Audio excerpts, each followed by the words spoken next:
அன்பு நேயர்களுக்கு இனிய வணக்கம். விருச்சிகம் ராசிக்கார நேயர்களுக்கு நம்ம இன்னைக்கு வீடியோ பதிவுக்கு முழுமையாக போகிறதுக்கு முன்னாடி முருகரை மனதார வணங்கிட்டு வீடியோ பதிவுக்குள்ளே போகலாங்க. ஓம் முருகா போற்றி, ஓம் முருகா போற்றி, ஓம் முருகா போற்றி. என்னை காக்கும் முருகனே போற்றி. நல்லதே நடக்கும், நல்லது மட்டும்தான் நடக்கும். நம்மளோட விருச்சிகம் ராசிக்காரங்களை பொறுத்த வரைக்கும் எதிரியே வீட்டுக்கு வந்தாலும் சரிங்க, அவங்க கிட்ட கனிவாக பேசக்கூடியவங்களாகவும் பழகக்கூடியவங்களாகவும் இவங்க இருக்காங்க. பேசியே எதிரிகளை கூட இவங்க நண்பனாக்கிருவாங்க. இவங்களை பொறுத்த வரைக்கும் தான் மட்டும் நல்லா இருக்கணும் அப்படிங்கிற சுயநலமெல்லாம் கிடையாதுங்க. தன்னை சுற்றி இருக்கிற எல்லாருமே நல்லா இருக்கணும் அப்படிங்கிற பொதுநல குணத்தோட இவங்க வாழ்ந்துக்கிட்டு இருக்காங்க. தாயை போல அன்பு உள்ளம் கொண்டவங்களா இவங்க இருக்காங்க. உரி விலகாத அம்பு போல குறிக்கோள் தவறாம இவங்க வாழ்ந்துகிட்டு இருக்காங்க. இவ்வளவு அருமையான நற்குணங்களை கொண்ட விருச்சிகம் ராசிக்கார அன்பர்களே, எல்லாரும் நலமா இருக்கீங்களா? எங்கம்மா, நீங்க வேற எங்களை பார்த்து இப்படி ஒரு கேள்வி கேட்குறீங்களே. எங்களை பார்த்தா நலமா இருக்கிற மாதிரியா தெரியுது. எங்கள் வாழ்க்கையில் இருக்கக்கூடிய பிரச்சனைகளை பார்த்தா நாங்கள் இந்த உலகத்தில் வாழ்கிறதே பெரிய விஷயமா இருக்குன்னா நாங்கள் எப்படியுமா நலமாக வாழ முடியும் அப்படின்னு உங்கள் மனசில் நினைக்கிறது எனக்கு புரியுதுங்க. விருச்சிகம் ராசிக்கார நேயர்களே, உங்கள் வாழ்க்கையில் இருக்கக்கூடிய இந்த கஷ்டமான காலங்களெல்லாம் மாறப்போகுது. உங்களுடைய வாழ்க்கையே இனி வரக்கூடிய காலங்களில் அருமையாக மாறப்போகுது. உங்களுடைய ஆசைகள் கனவுகள் எல்லாமே நிறைவேற போகுதுங்க. திருமணம் ஆகாதவர்களுக்கு திருமண தடை நீங்கி உங்களுக்கேற்ற சரியான வாழ்க்கை துணையோட உங்களுக்கு திருமணம் நடக்க போதுங்க. குழந்தை பாக்கியம் இல்லாதவர்களுக்கு குழந்தை பாக்கியம் கிடைக்க போதுங்க. பூர்வீக சொத்து ரீதியாக இருந்த அனைத்து பிரச்சனைகளுக்கும் தீர்வு கிடைக்க போதுங்க. 12 ராசிகளில் விருச்சிகம் ராசி கொஞ்சம் வித்தியாசமான ராசிங்க. அதில் பிறந்தவங்களுடைய குணமும் கொஞ்சம் வித்தியாசமாக தாங்க இருக்கும். விருச்சிகம் ராசியோட அதிபதி முருகனோட அவதாரமாக இருக்கக்கூடிய செவ்வாய் பகவானுங்க. விசாகம் 4ஆம் பாதங்க அனுஷம் கேட்டை நட்சத்திரத்தில் பிறந்தவங்க விருச்சிகம் ராசியில் பிறந்தவங்களாக கருதப்படுறாங்கங்க. விருச்சிகம் ராசிக்காரங்களுக்கு நட்பு ராசியாக இருக்கக்கூடியவங்க யாருன்னு பார்த்தீங்கன்னா மீனம், கடகம், கன்னி, மகரம், இவங்க எல்லாரும் நட்பாக இருக்காங்க. அதே நேரத்தில் பகையாக இருக்கக்கூடிய ராசிகள் யாருன்னு பார்த்தீங்கன்னா நம்மளுடைய கும்பம் ராசி, மிதுனம் ராசி, சிம்மம் ராசி, இவங்க கிட்ட எல்லாம் விருச்சிகம் ராசிக்காரங்களே கொஞ்சம் பார்த்து கவனமாக இருந்துக்கங்க. பொறுப்பாக இருங்க, நதனமாக இருங்க, கோபப்படாதீங்க. கோபப்படாமல் இருந்தாவே போதும். உங்கள் வாழ்க்கையில் பிரச்சனை அப்படிங்கிற பேச்சுக்கு துள்ளி கூட இடம் இருக்காதுங்க. விருச்சிகம் ராசியில் பிறந்தவங்க வாழ்க்கையில் படிப்படியாக முன்னேறணும் அப்படின்னு நினைப்பாங்க. எப்போதுமே சுறுசுறுப்பாக இருப்பாங்க. இவங்களுக்கு சோம்பேறித்தனம் சுத்தமாக பிடிக்காதுங்க. அடுத்தவங்க செய்யும் முடியாதுன்னு ஒதுக்கி வச்ச வேலையை கூட அழகாக திட்டம் தீட்டி இவங்களுடைய தந்திரத்தாலையும் அழகான பேச்சாலையும் அந்த காரியத்தில் வெற்றி அடைவாங்க. இவங்களுடைய அழகிய பேச்சால் எதிரிகளை கூட நண்பனாக்கக்கூடிய அளவுக்கு இவங்க பேச்சில் திறமை இருக்குதுங்க. தன்னம்பிக்கைக்கு பேர் போனவங்களாக இருக்காங்க. கடின உழைப்புக்கு முக்கியத்துவம் தருவாங்க.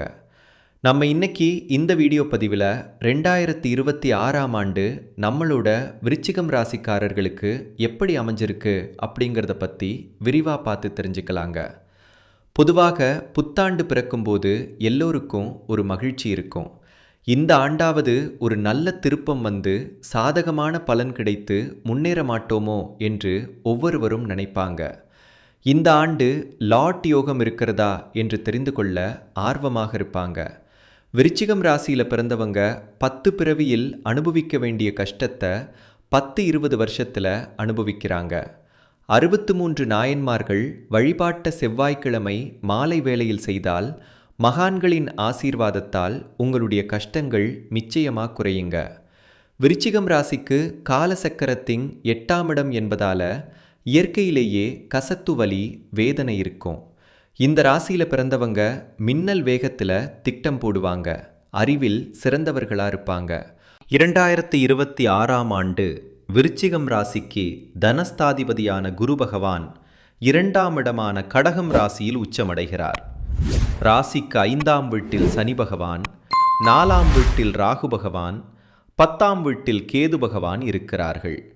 குரு பகவான் உச்சமாக இருந்து சனி பகவானை பார்க்கறதுனால தோஷங்கள் நீங்கும்.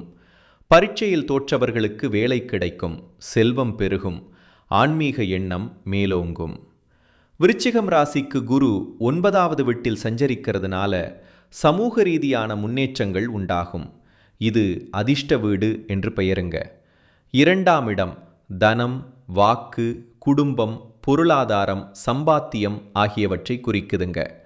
5ஆம் இடம் அறிவு, புத்தி, ஞானம், ஆராய்ச்சி, கல்வி, உயர்கல்வி எல்லாம் குறிக்குதுங்க. 3ஆம் இடம் போட்டித் தேர்வுகள். 4ஆம் இடம் சுகஸ்தானம். சனி பகவான் 5ஆம் இடத்திலிருந்து குருவால் பார்க்கப்படுவதால் வாழ்க்கையில் சவால்கள் குறையும். சனி பகவான் 5ஆவது வீட்டில் சஞ்சரிக்கிறதுனால வயிறு தொடர்பான நோய்கள் வரலாம், நரவு மண்டலம் பாதிப்படையலாம். குழந்தைகள் உடல் நலம் குறித்து கவலைப்படுவீங்க, கல்வியில இடையூறுகள் ஏற்படலாம். உங்கள் வாழ்க்கையில் இருந்த அனைத்து பிரச்சனைகளுக்கும் தீர்வு கிடைக்கக்கூடிய மாதமாக உங்களுக்கு இந்த மாதம் அமைஞ்சிருக்குதுங்க. ராகு சுகஸ்தானத்தில் இருக்கிறாரு, கேது பகவான் 10ஆம் இடத்தில் இருக்கிறார்.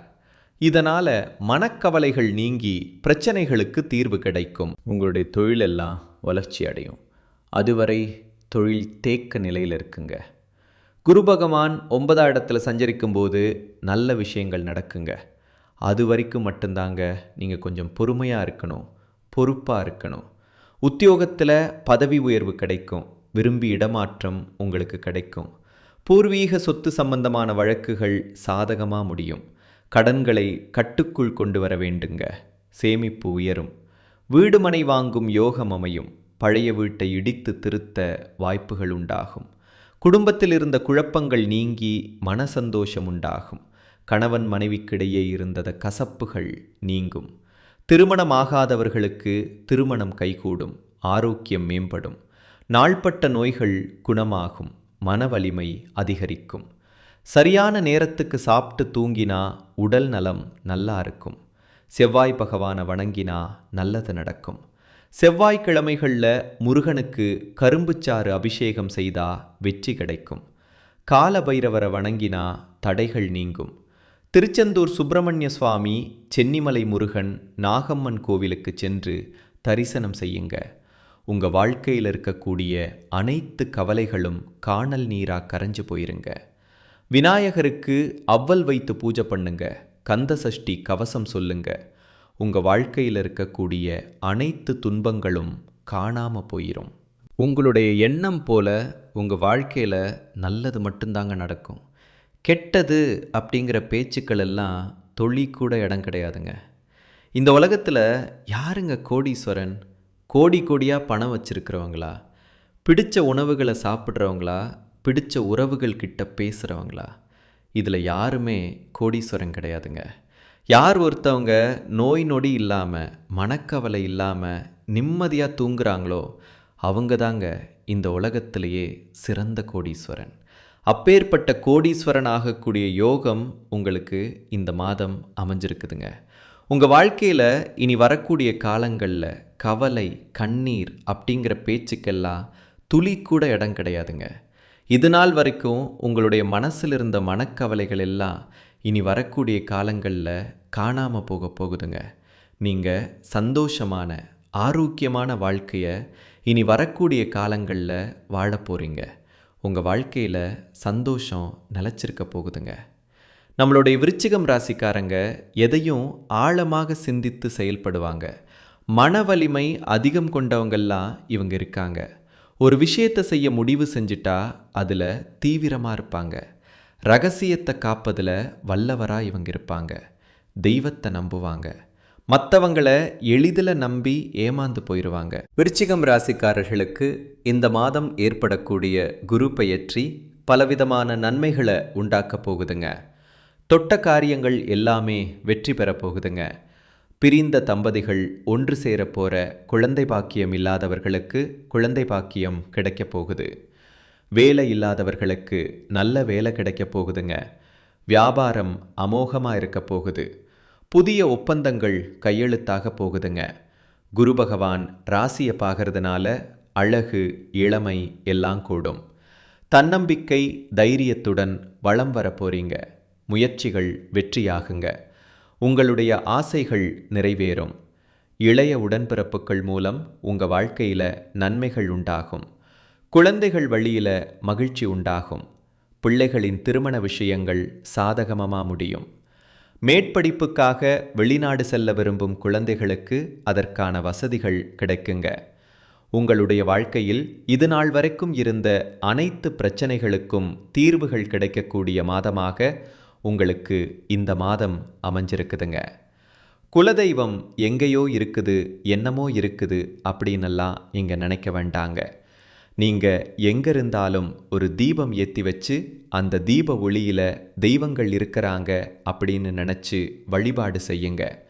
குலதெய்வமே தெரியாவிட்டாலும் வீட்டில் தீபம் ஏற்றி வச்சு ஏதாவது ஒரு நல்ல நாளில் குலதெய்வத்தை நினச்சி வழிபாடு செய்யுங்க. குலதெய்வ வழிபாடு குலம் காக்குங்க. குலம் தலைக்கும் முதல்ல குலதெய்வம், அப்புறம் இஷ்டப்பட்ட தெய்வம், அப்புறம் உங்களுக்கு விருப்பப்பட்ட தெய்வங்க. எந்த கோயிலுக்கு போனாலும் என்ன பண்ணாலும் ஏற்றம் இல்லை அப்படின்னு நீங்கள் சொல்லுவீங்க. தனமும் எந்திரிச்ச உடனே சூரிய பகவானை நமஸ்காரம் பண்ணுங்க. அவங்களுடைய அனுக்கிரகம் இருந்தால் போதும். மற்ற கிரகங்கள் எல்லாம் சாதகமாக இல்லைனா கூட பரவாயில்ல.